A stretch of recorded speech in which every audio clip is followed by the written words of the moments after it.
Are you living a champagne lifestyle on a beer budget? That means living above our means, and that is why you are not meeting your financial goals. Joining us today is Mark Rouleau with Doyle Saluski to show us a little bit of, we'll call them some budgeting and some positive future tips. Good morning to you. You got it. Good morning. I love that, and we're going to start with that first because budgeting is super important, so we'll kind of touch on that 90-10 rule. You got it. So I can't overestimate how important these basics are. I get a lot of questions coming into the office and people say, you know, all these things seem pretty basic, but the discipline to actually put them in place and execute on them, that's the key. So the 90% rule basically is don't spend more than you make. So the math is pretty simple. People generally know what they make. So let's use the person that makes $5,000 a month, right? So they say, okay, I've got this $5,000 coming in and then go, go, go, go, go. Well, the 90% rule says $4,500, so $500 of that, 10%, you shouldn't touch. So you've got $4,500 to spend that month out of that $5,000, as opposed to spending $55,000 and $6,000 because you're over budget in that case, right? And it's not a perfect science. That's what I always remind people too. It's not black and white. Budgeting is very gray because you've got ups and downs, you've got unexpected expenses, but that's okay. You can adjust for that as long as you're aware of it. But the 90% rule is one of those basic, simple rules to follow. So again, look at your income, multiply it by 90%, that's your maximum. I love it too because like the budgeting, like you said, like it's such an important basic because this is the start of everything. Absolutely. What is your income and then how can we disperse the money evenly? It's your map, right? So monthly expenses. So what are some of the ones that primarily we need to focus on here? Well, the buckets, the big ones, right? So you got your housing, you got your mortgage, your rent, your utilities, things like that. The second one is your transportation.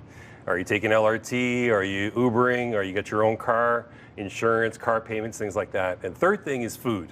Food's a big one because it's not just groceries. It's, you know, buying stuff on the way home or eating out or ordering in, whatever it is. All those things add up, and the way you eat really drives how much you spend, because a lot of these little expenses, you're thinking your order Uber Eats, you know, 3 times a week. Well, that's more expensive than doing groceries. It's convenient, and you may need that time to time, and it's good to have. Fourth one is personal expenses, so your hobbies. You may have some life insurance in there, you may have gym membership, whatever it might be. The fifth one is the big one. The fifth bucket is everything else, because people have, you know, different lifestyles, different needs. They may be saving for education or going on a trip or saving for holidays or, you know, whatever it might be, a down payment on a house.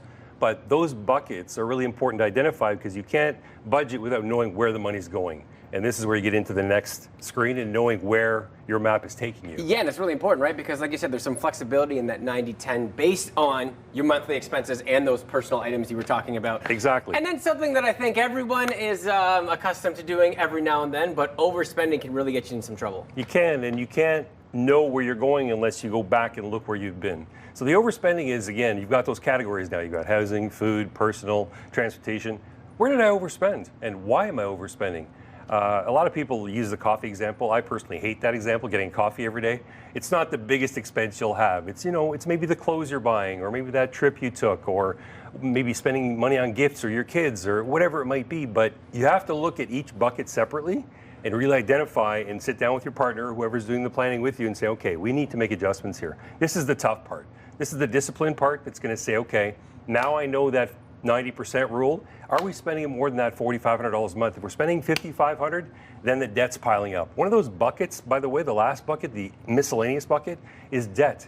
And that, if it gets going, that overflow just keeps going up and up and up. If you don't deal with it, then you're going to have issues, right? So, and it's tough too, right? Because obviously in overspending, it's, you know, a lot of joy comes from some of that, but you have to do it within reason. And that's some negativity, but we're going to bring it back to the positive seat here. I think, you know, once you have control over your finances, again, I can't overestimate this. We get people coming in to see us, and the first thing they tell us, why didn't I do this sooner?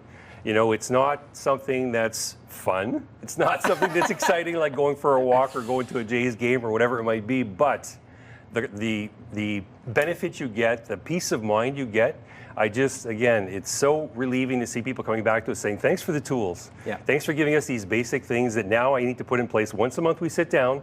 It's a 15-minute conversation. You're getting a coffee anyway. So on that Saturday morning when you're just chatting with your spouse or your partner, have that conversation. Sometimes it's harder than others because you got to cut back, but sometimes you have extra. The nice thing about budgeting is it goes the other way too. Sometimes say, hey, we had some extra money this month. What do we do with it? And have a positive outlook on it. I love that. You know, ironically enough, in our comment section today, it's what do you splurge on? So splurge, but in a very safe and, you know, we'll call it a good manner. because then you can have some enjoyment in it. Exactly. Get something out of it for yourself. Exactly. Yeah, Mark from Doyle Soluski, we really appreciate your time, especially right now as prices continue to climb. You're very welcome.